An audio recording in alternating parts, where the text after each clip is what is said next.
How's it going, everyone? Today I'm here with artist and producer Jeremy Edwardson. Jeremy has been known to work with artists like Kim Walker, Jesus Culture, and Carrie Job. And his band, The Myriad, has been highly successful for so many years. Jeremy, how's it going? It's going good, man. Thanks for having me. How did you get started producing music?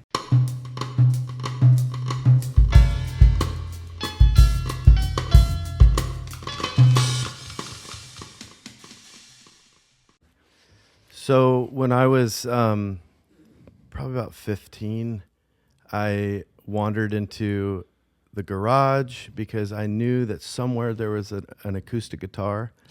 And I didn't play guitar at that point, but I was listening to a lot of Pearl Jam and Nirvana and Radiohead. And I was like, man, I got to learn how to do that. Yeah. And so I found my dad's old nylon string acoustic guitar in the garage. And then nobody could pry it out of my hands. My parents would find me sitting against the wall in the hallway or in my bedroom, just playing learning how to play songs like "Come as You Are," do do do do do do, and and then I was like, man, now that I can play guitar and I'm singing, I want to be able to record it so I can listen back to it on a cassette tape. So I went back in the garage and found my dad's old 4-track reel-to-reel tape recorder. Oh my gosh. And I started making little demos, and then I started a band. And I remember the first band recording I did was in Anderson, California, at my friend's house. Wow. We went up into the attic of this house. There was kind of a jam room up there. Oh my gosh! First live room. Yeah, it was drums, electric, bass, and then I was singing and playing so cool, probably electric guitar. And we basically played through this song we had written and recorded it on this 4-track, and I had 4 little mics, probably from Radio Shack, with like an on-off switch. Oh my gosh. And then we did a quick little mix down onto a cassette, and then my friend's grandpa, who drove this old purple Cadillac, he picked us up to bring us back home. Yeah. And I'll never forget, I was sitting in the back of this purple Cadillac, and my friend Ryan hands the cassette up and says, "Grandpa, pop this in." And Grandpa kind of looked a little mafioso kind of vibe. So yes. It's late at night, and he's driving us home real slow in this purple Cadillac, and he pops in the cassette. And Ryan turns it all the way up because his grandpa was kind of deaf, so it didn't bother his grandpa. But we were in the back listening. It sounded like Tom Petty and the Heartbreakers, "Last Dance with Mary Jane." That was kind of the vibe. Yeah. And we were just like, whoa. Yeah, just mind blowing. And then that's the itch right there. I was like, I will never stop doing this. So at that point, I started investing in recording equipment. Bought my first nice microphone, a Neumann U87. I was bussing tables at Red Robin and putting all of my money into investing in gear. Wow. Started producing albums when probably in around 1997, when I was 17, 18 years old. Yes. And then basically went to university for a psych degree. Right when I graduated, I moved to Seattle and started The Myriad. Wow. Yeah. So, and started working at a big recording studio in Seattle that had been around since 1975. And that's really where I learned the art, because everything before that was in my bedroom. Yes. I call it the underwear engineer, Yeah. You're just sitting there tweaking in your own little bedroom in your underwear. But when I moved to Seattle, I was working in several rooms with Neve consoles and 2-inch tape machines, and we had all the old ADAT recording with and the Tascam DA98s, and then Pro Tools had just started coming out, so we had a small Pro Tools rig, and Wow. so I'd record albums on 2-inch 24-track reel to reel on like a A827 Studer, and then dump those tracks. The tape is really cool because it has this natural warm saturation to Yeah. it, and the bass is really nice and full. But then I dump it into Pro Tools and start cutting it up and editing it there, and so spent about 5 years at this nice studio in Seattle learning the art, and then and then playing music with the Myriad touring stuff on the side as well. So Wow. yeah. Wow. Oh my gosh. So your journey started as listening and being inspired, and then it brought you to Seattle. And then you're there, you're doing production and a band? Like, that's insane. Yeah, so I would basically line up albums when I knew I was going to be off the road, and there was Wow. a point where we were on the road probably 200 days out of the year. So we'd be gone for 3 weeks and then home for a week and then gone for 2 months and then home for 3 weeks. And so in those gaps, I would line up different people that were calling and wanting to have their stuff produced. And so Yeah. I just fit them in. So I'd come home, get right to work on a record, try to finish it in time, and then hit the road again. It was wild. It was fun though. I mean, playing music live and then recording and producing for other people when I'm not on stage. Yeah. It was a fun, wild set of years. That's so cool. And was this like what was the specific year? Was it still 90s? This was so I moved to Seattle I believe in 2001. Wow. And so the years that I was touring with the Myriad and producing at the same time was probably 2001 to 2009. Wow. What a year. I mean, 2001, that's like System of a Down's Toxicity, dude. Oh yeah. So many big records coming out that year. Yeah, it was a wild year. In politics too. Oh my gosh, yeah. And then you have 9/11, all that. Yeah.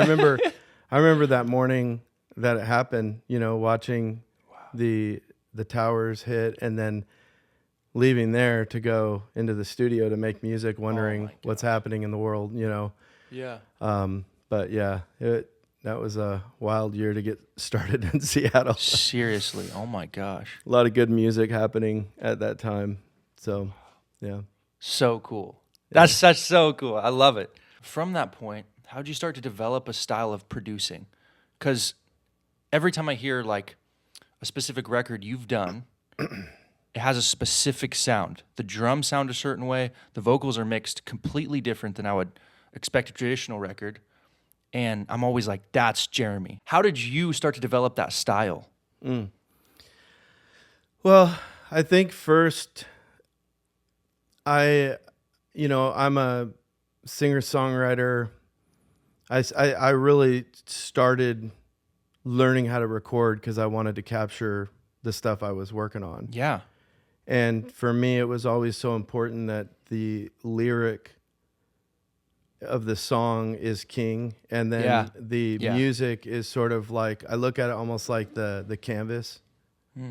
If you're painting, like the canvas is going to be painted in such a way that the lyrics make sense when they sit on top of it. Yeah. So everything kind of started from that place. So what's the lyrics of the song? So I always would love, just hearing the songwriter, the artist, like just play me their song on an acoustic guitar, piano, whatever, and just go, okay, now let's dream. Yeah. And what's that palette gonna look like for this artist? And So also, brilliant. like, what's the kind of the hyperbole of the artist? Like, what's the artist? What could they be that they don't even know, that they don't even realize? Like, what's their superhero self sort of thing? Yeah. And trying to really like find that and marry that to like their vision. So they have a vision, but then you're also going like, how far can we take this? Yeah. So as far as like the sound of the records, like I've always really appreciated like a big drum sound, like Seriously. bands like Muse Massive. and things. So drums are always so important to me, to be, a big backbone of the band and stuff. Oh, And yes. so, finding that sound, it's an art. So, and it takes time to learn, how to do it just right. But I mean, even back in, you have to love it so much that you're doing things that would drive other people absolutely crazy. So I would sit when I was like, 18 years old, I would be sitting there at 3 a.m. EQing a snare, and I've been EQing that snare for 4 hours. Yeah. And anybody else would be like, I'm going to lose my mind. And I'm like, I don't want to go to bed. I want to keep EQing the snare to see what I can do with it, you know, and compressing the snare and adding effects and limiting and learning how to, manipulate the sound to get something really, really great. So, it's a labor of love. And I feel like I didn't even mix super well for 10 years, my first 10 years, it was hilarious. Like, I would send my stuff to get mixed by other people. Yeah, yeah. And it was like Christmas when I got the mix back. Yeah. Cause I'm like, whoa. Yeah, they're just taking their sweet time. Yeah. They send me a track and I'm like, whoa. And they're blowing my, producer rough mixes out of the water. Yeah. But after about 10 years, you get to the point where you send the tracks off and a producer rough and they call and they're like, dude, what do you want me to do? Yeah. Producer rough sounds pretty good. Yeah. You should probably mix this record. And I'm like, oh, it's just a rough. And they're like, well, no, it's not just a rough. And so that happened enough times that I thought, maybe I should really, really push my mixes and see what's possible. And so I started somewhere around, I don't know, maybe 2011 or 12. I just started mixing everything I produced, except if an artist had a particular mixer in mind. I always love that. So for me, it's like, who do you want to mix this record? And sometimes most of the time at that point, it would be like, well, I love your mixes. I'm like, okay, cool.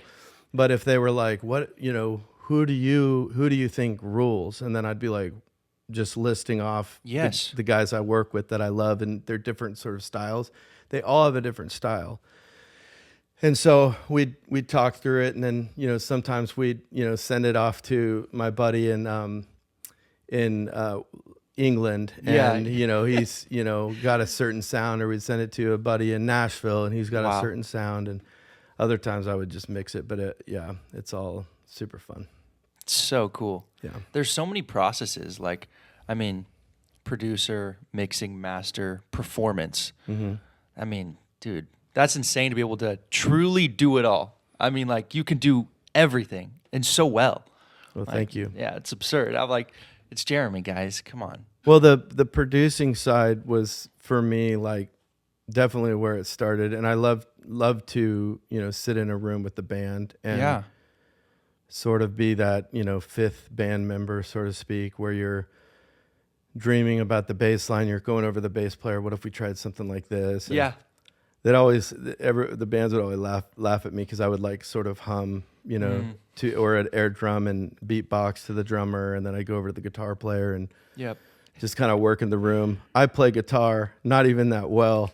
I don't play anything else, but you're with music, you're just like dreaming and trying things and pushing the creative envelope. And it was always for me, like in the band setting, it was like, let's try everything. Yeah. If somebody has an idea, let's try it.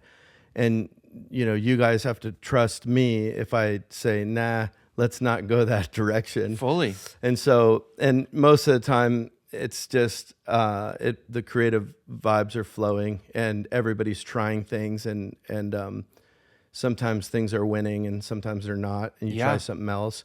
One of the biggest things I think that a producer can offer a band in all stages of their musicianship is making each person in the band feel super important and valued, because even if they're not like super great, which I've worked with all of it, the whole gamut. Yeah.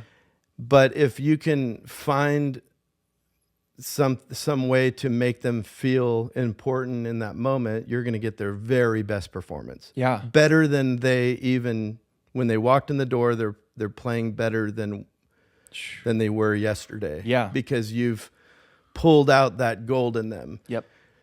The opposite is, and I've seen this too, and it's, and I've met with producer friends who are like, can you help me with this? Because, there's that ego too, where a producer might be like, give me the instrument. I want you to play it like this. And there's producers that can play everything really well. And you don't want the musicians to go, oh, and then shrink back. Yeah, shrink back. And then their performance is worse because they're like, maybe this guy should just play it. And he's not even in the band. Yeah. You want the band to grow, And I always loved, there were many, many times where I would produce an album for a band.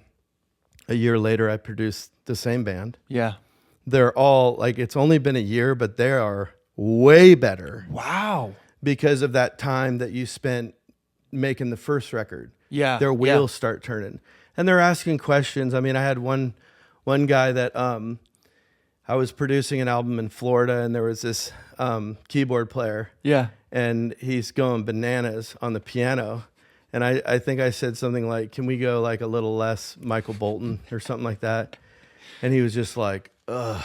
And I'm like, you're an amazing player. Yeah. No. I want simple. Like I want quarters, eighths, holes. Like let's go real pocket. Yeah. And then let's add in some of the flair cursive, where it makes sense. And he's like, okay. So he's just sitting there. He's bored out of his mind. But then he comes up to me at some point. I was there for probably a month. He comes up and says, what do I need to do to become amazing in this band and in this style, And it was like very modern rock, pop kind of a thing. Yeah. And I said, okay, you're like running tracks. You're playing synths, keys, everything electronic over here. We got a bass, drums, acoustic, electric guitar, drummer.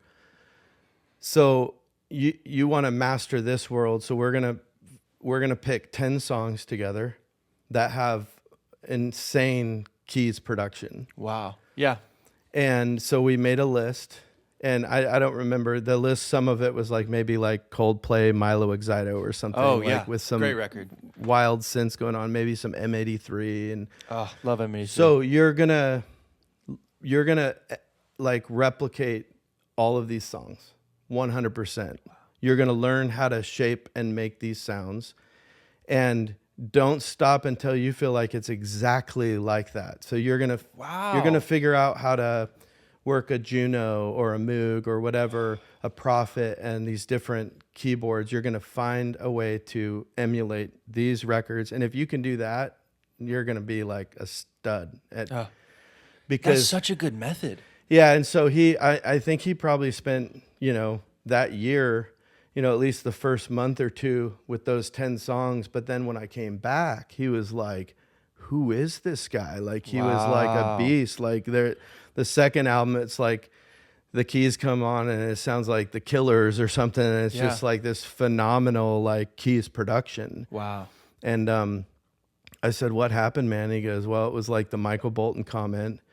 And then the challenge for me, and I did exactly what you said, and everything started unlocking. And now he's like, I'm just kind of good at this now. I'm like, yeah, you are. Dude. Then I hired him on, I had him play keys on probably 100 records after that. Wow.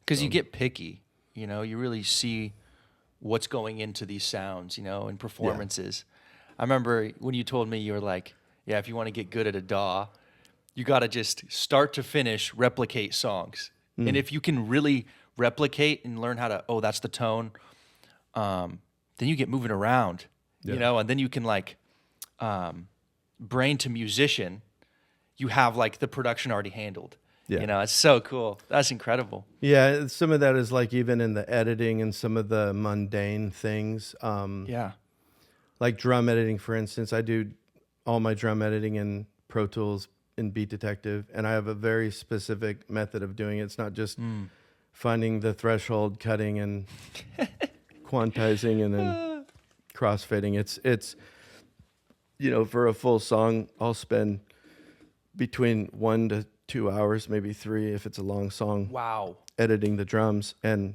there's certain things that I've picked up along the way that I'm picky about, like when it comes to like snare over kicks and even kicks over toms, things like that. So if you're doing something very pocket, like especially like leaning into the pop world, when drummers are playing like 4 on the floor and they're smacking their snare with the kick, you don't want any flam there. You want it just real pocket meat and potatoes. You can't really move drums apart from each other because of phase issues, but you can get away with it with the kick drum, because the kick drum is doesn't have the bright. You're not getting all of the bright sounds going into the kick in a way that's really hurtful. So you can group your kick in, kick out, kick sub, whatever you're working with. You group those, and then you can slide the kick to be right on the snare or right on the toms.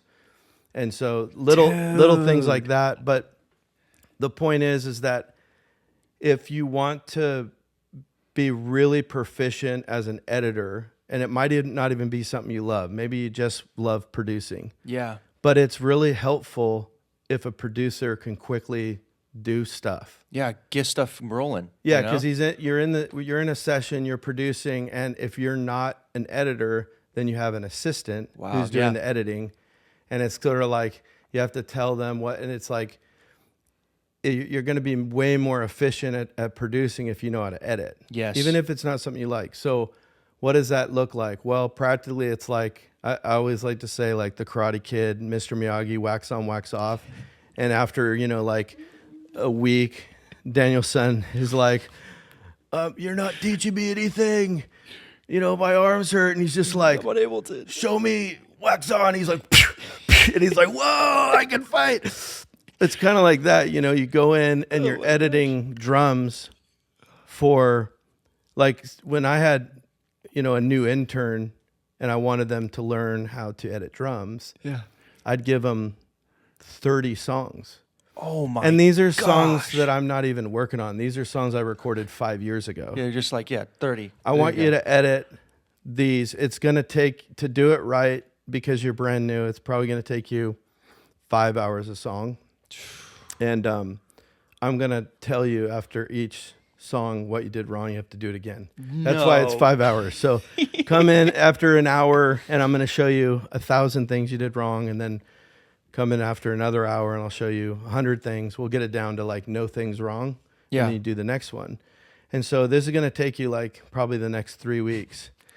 And they're dying. After 2 days, they're like, done with this. I think I want to go back to making Fruity Loops on my laptop. I'm like, stay the course, wax on, wax off. If they actually finish, editing those 10 or 30 songs, they're a monster in Pro Tools. And not just with drums. Like, give them anything. Have them edit anything. Vocals, acoustic guitar, and like, yeah.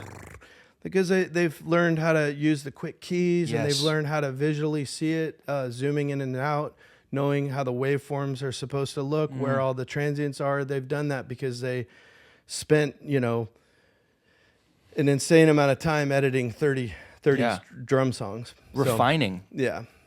That's so cool. I think that method, musician to producer just bridged, because then you could start, at least even in my journey, I'm like, well, I'll be working on drums. And then I'm like, I get them on my computer and I'm like, well, now EQing and all that stuff, or what I need to cut, is just 5 minutes. Yeah. Instead of being like, I don't like the way these sound. How do I get there? It's like, no, 5 minutes. Yeah. From just understanding it. It's so cool. Okay, Jeremy, I've been waiting to ask this question. What was the specific moment you knew you made it as a producer or as a musician? I'm talking like golden buzzer, just amazing. When did you know you made it? Oh, wow. Well, in the myriad, when it comes to, making it as a band, everything is a grind, and it all happens sort of, you're playing 100 clubs in your first year, and there's like 7 people on average at each show. And you're like, what are we doing here? We're in like Missoula, Montana at a casino, or we're playing like 50-cent PBR night in Cincinnati. People are throwing stuff at us. What are we doing here, right? And then the next year you're doing the same spots. Yeah. But there's like 100 people there. Wow. And you're like, but you're not making it yet. You're still eating peanut butter and jelly sandwiches in the back of the van because you can't afford anything else. And you're sleeping in sleeping bags on people's floors. Then the next year, there's a few hundred people, and then you start playing some tours. And it all feels like a gradual grind. Yeah. But there are some moments where you're like, did we make it? What's happening? Yeah. Where you're all of a sudden you're on your first bus tour. Wow. Or you're playing, like there was one tour we did. We were an opener, but we were playing like sold out at the Moore Theater in Seattle, sold out at the Crystal Ballroom in Portland, sold out at the Fillmore in San Francisco. Oh my gosh. So there was one year or like a couple months on a tour where we played our favorite venues in the entire United States. Oh my gosh. And the Hammerstein Ballroom in New York City, everything sold out, every Fillmore, every House of Blues, and all these beautiful theaters. And so those moments you're like, oh, this is what it feels like to actually not grind as hard. You're still grinding, but and then with the Myriad, we did this. We had applied. We didn't know it, but we entered into a contest with MTV, and it was sort of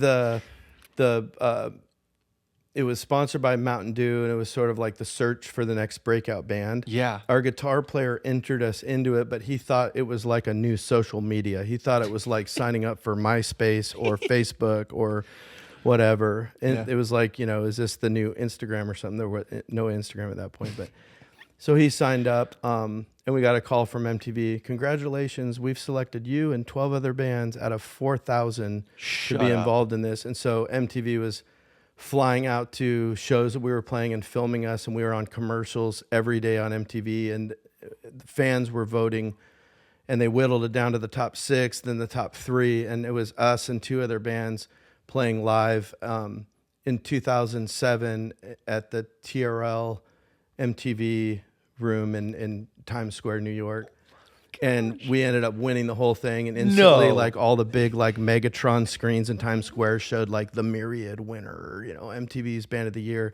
Then the next year, we had like a music video on MTV go to #1, and no way. Yeah, we were you watch like the MTV like their version of the Grammys, the MTV Music Awards, and our song was jamming for all the commercials for that. We're just like, I'm sitting like in between Pete Wentz from Fall Out Boy and Ashley Simpson, and Pete Wentz is like interviewing me, and Ashley's like sitting next to me with her hoodie on, and I'm like, this is weird. Yeah, this is insane. So there were a few moments like that. We were asked by the Smashing Pumpkins to do a cover of one of their songs along with like Panic at the Disco, and no way. And there was a bunch of bands, Blink-182, and they asked the Myriad, and the manager called and said that Billy, out of all the bands, she said Billy Corgan loved your cover. Go to the Smashing Pumpkins MySpace page right now, and the Myriad was the Smashing Pumpkins' #1 friend. You can list like MySpace was like Facebook back in the day, but you can list your top 4 friends. Yeah. And the Myriad was the Smashing Pumpkins' top friend, and they in high school, like they were my ultimate favorite band.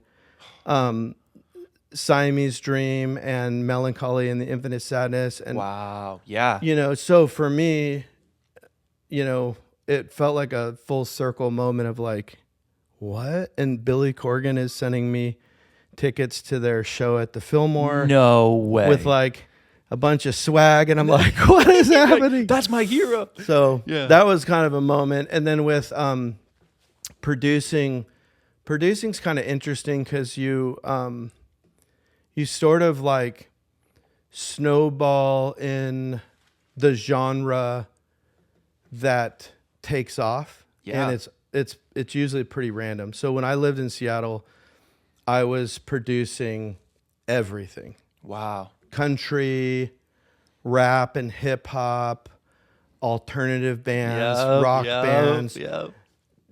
I did some like African music. Wow. I worked with this guy named Chief Osadabe and the Whoa. Nigerian sound makers.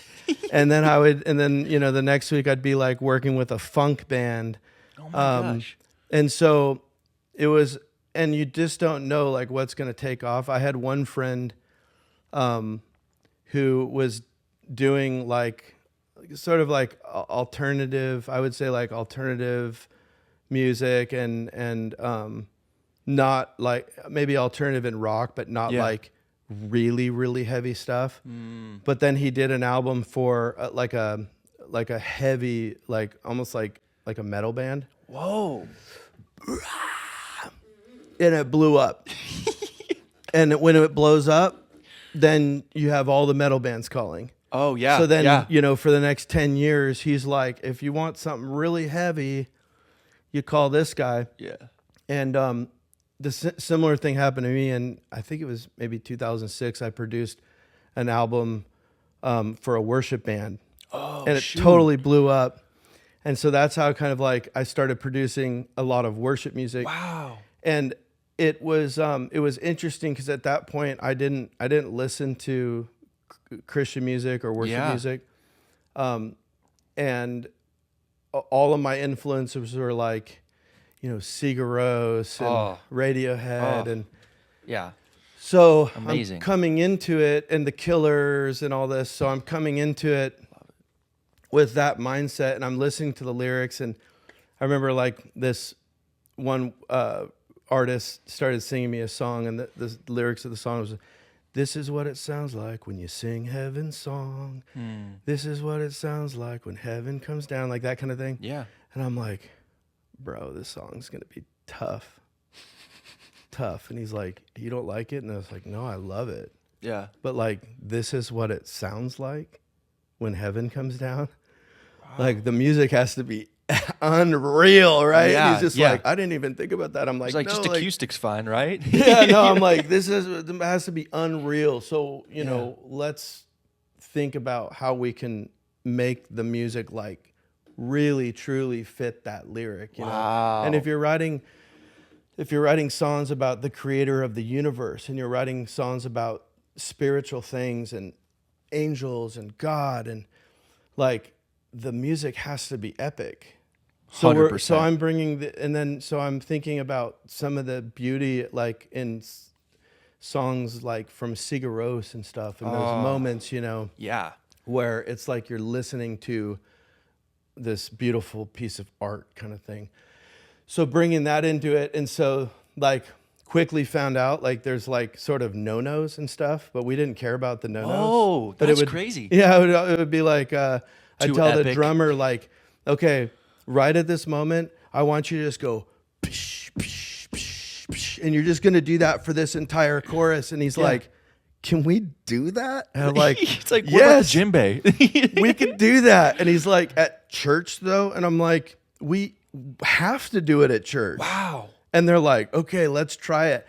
And I'm going over to the keyboard player and I'm like plugging in distortion and reverb pedals to his Rhodes. Radiohead stuff, yeah. And he's like hitting the Rhodes and it just sounds like, space sonar beep. And I'm like, "You're going to hit this right here." And so the whole band's just like, and then we go to do it live and the congregation just lights up because they've never heard. It's so emotionally expressive and the lyrics are like fitting the music and everything. Wow. And so they were like, "Wow, didn't know how that would work out."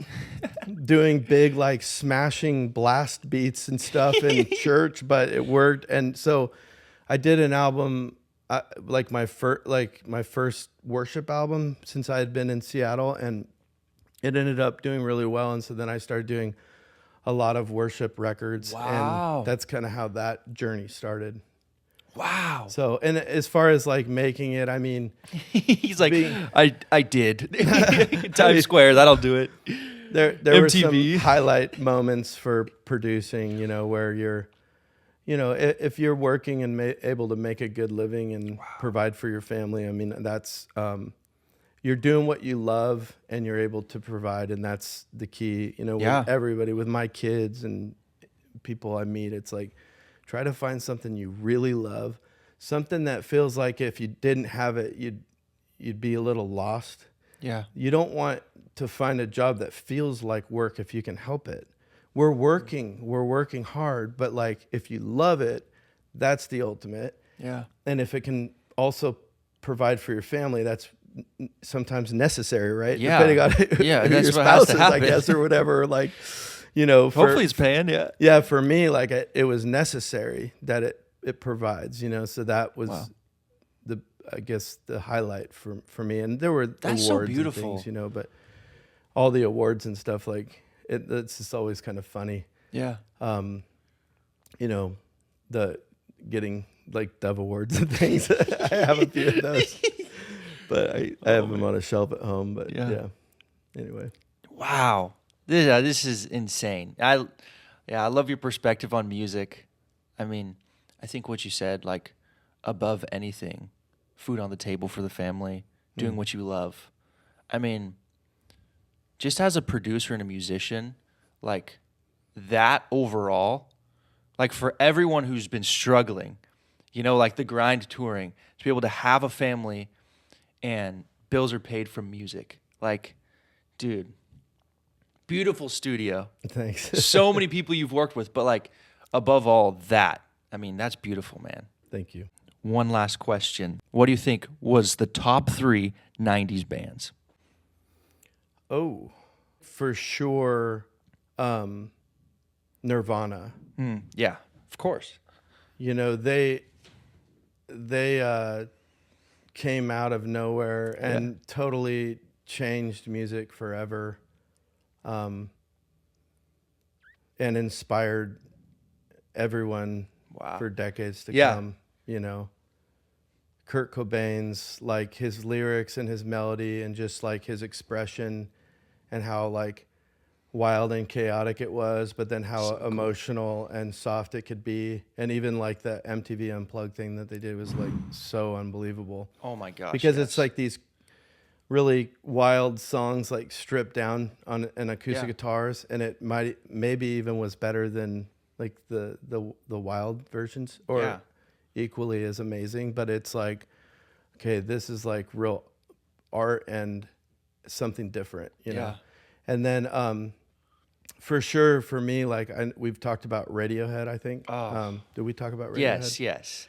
Yeah, like they're amazing. When the Bends came out, like I listened to Pablo Honey, and I love Pablo Honey, but then when the Bends came out, it felt like something different. And it felt like, like similarly different, but similarly to Nirvana, it was something different. And then when OK Computer hit, it was like game changer.